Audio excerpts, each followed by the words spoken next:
Today, I'm speaking with Helena, a late diagnosed autistic and schizophrenic individual. I'd like to thank David for your one-time show of support to the Other Autism podcast. David used the Buy Me a Coffee link not once, but twice to send in a donation. Thank you so much, David. If you'd like to do the same, please check out the link in the show notes that says Buy Me a Coffee.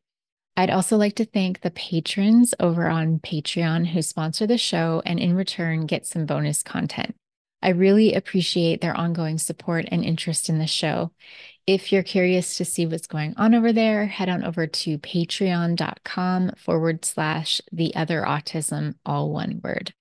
For a few dollars a month, you can become a patron of the other autism as well.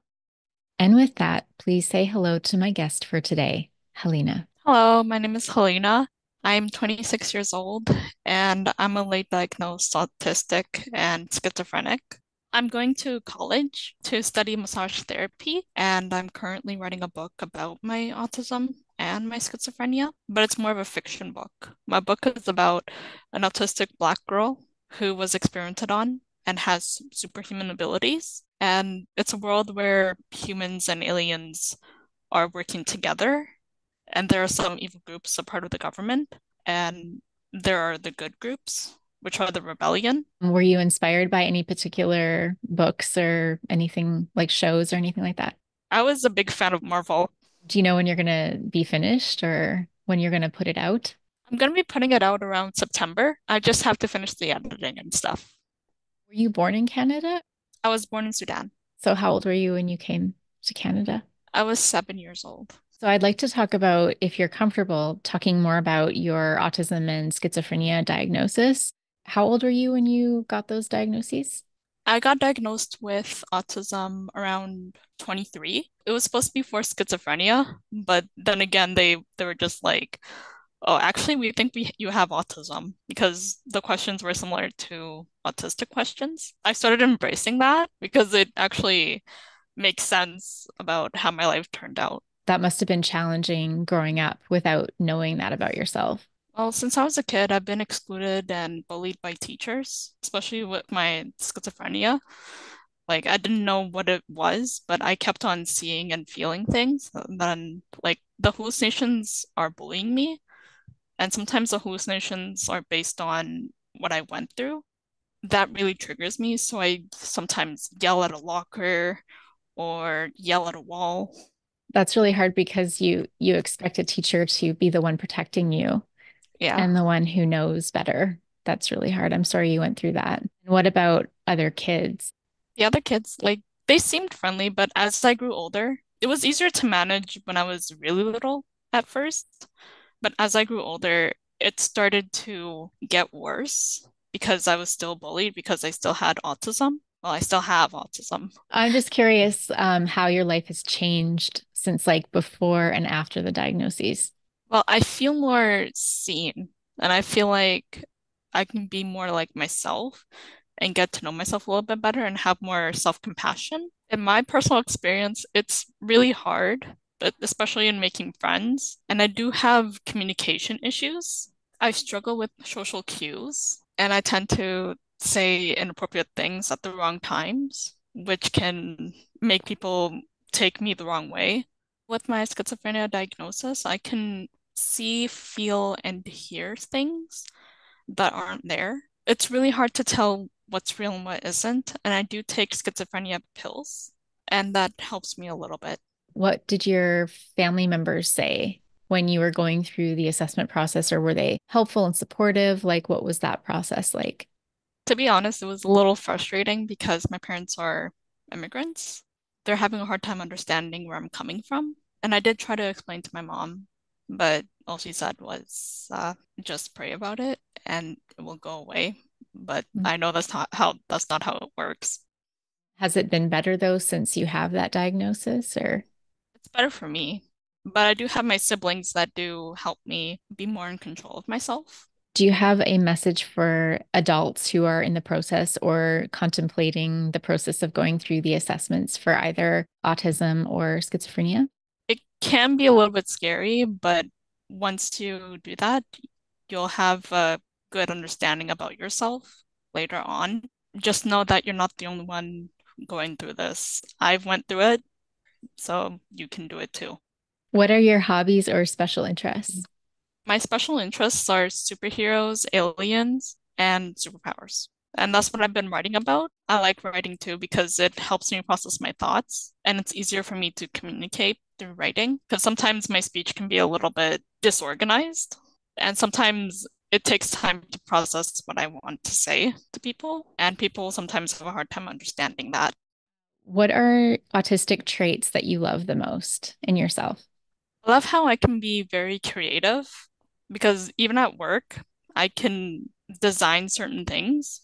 I work at Crocs, so a lot of the times the assistant manager asks me to design the Croc shoes with the charms. Hmm.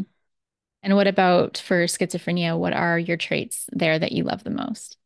Sometimes I see certain creatures and I like how I'm able to like feel them. It helps me be more relaxed and not bored.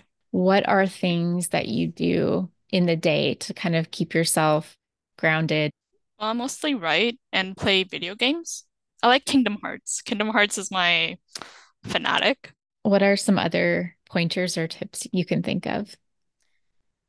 It is really hard to have certain people who just don't understand you, but it's best to surround yourself with people who do understand you and want to understand you. So that way you feel like you're not alone. I'd say write down your thoughts because that's what helps me as an autistic and schizophrenic. If you can, try to find a community. And there is this app called Meetup that helps you find friends. So if you're feeling lonely, maybe you can meet up with other people and get to know other people.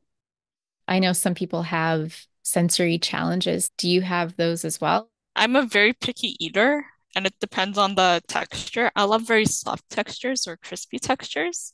And it's really hard for me to eat healthy because of my texture issues. Have you been able to like figure out any tricks there for eating healthy? I mostly just figure it out online. I'm trying to make iron-filled mashed potatoes because I got this metal Lucky Iron Leaf from Amazon, and I heard that it helps with your iron. And I have anemia, and it's hard for me to eat healthy. What are some ways or how do you balance your personal and work life?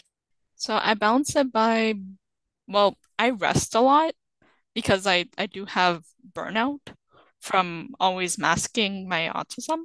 And I do my very best to do it, but it's just really tough.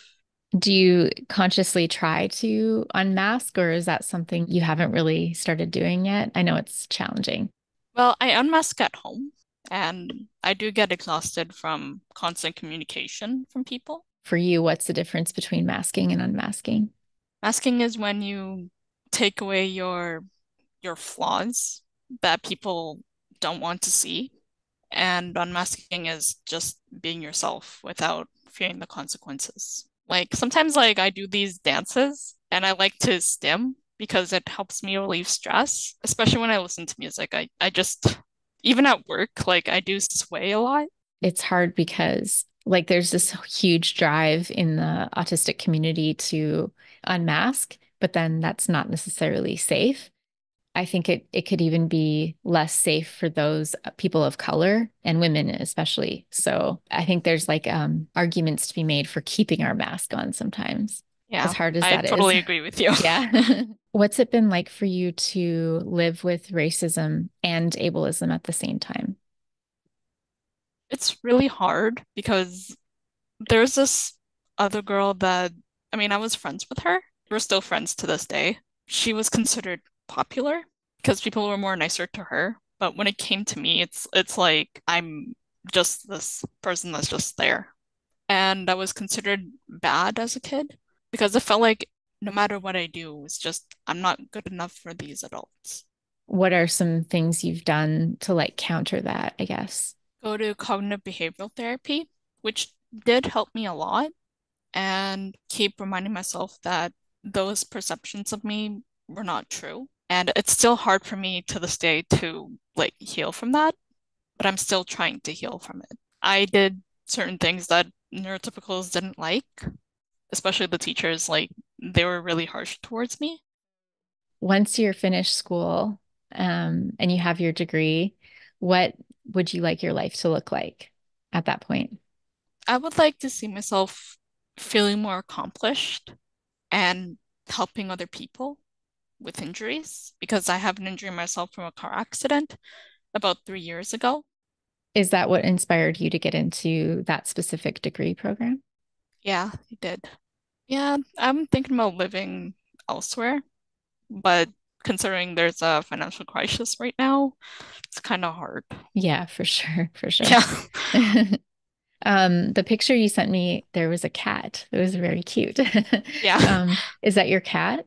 Yeah, it's my cat. His name is Milo. The reason why I got a pet was to help me with my mental health. And it did really help because whenever I see him, like, I always feel this calmness that I have someone there. Does anyone else in your family have similar neurodiversity or anything like that? I kind of see it in my dad. Oh, my sister's getting diagnosed with ADHD. I know that often goes in the same families, like they kind of go together. So, yeah. Yeah. Do you have any questions for me? Why did you start the other autism?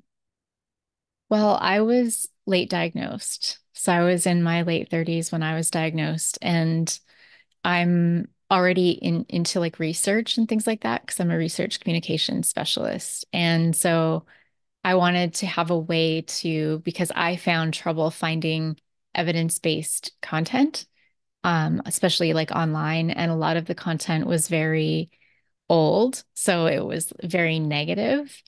So it would talk about autistic people in negative terms. And so I wanted to help change that narrative because a lot of the research coming out is by autistic people, or there's autistic people on the research teams. So I kind of wanted to highlight that and then also give a platform to other autistic people from different walks of life and experiencing different things. So I kind of do a mixture of like more lecture episodes and then interview episodes. It's been fun. I wish, like, I also work full time. So I wish I had more time to do this. It's been good. So a huge thank you to Helena for being my guest on the Other Autism podcast. And that's all I have for you today. Thank you so much for being here. Until next time.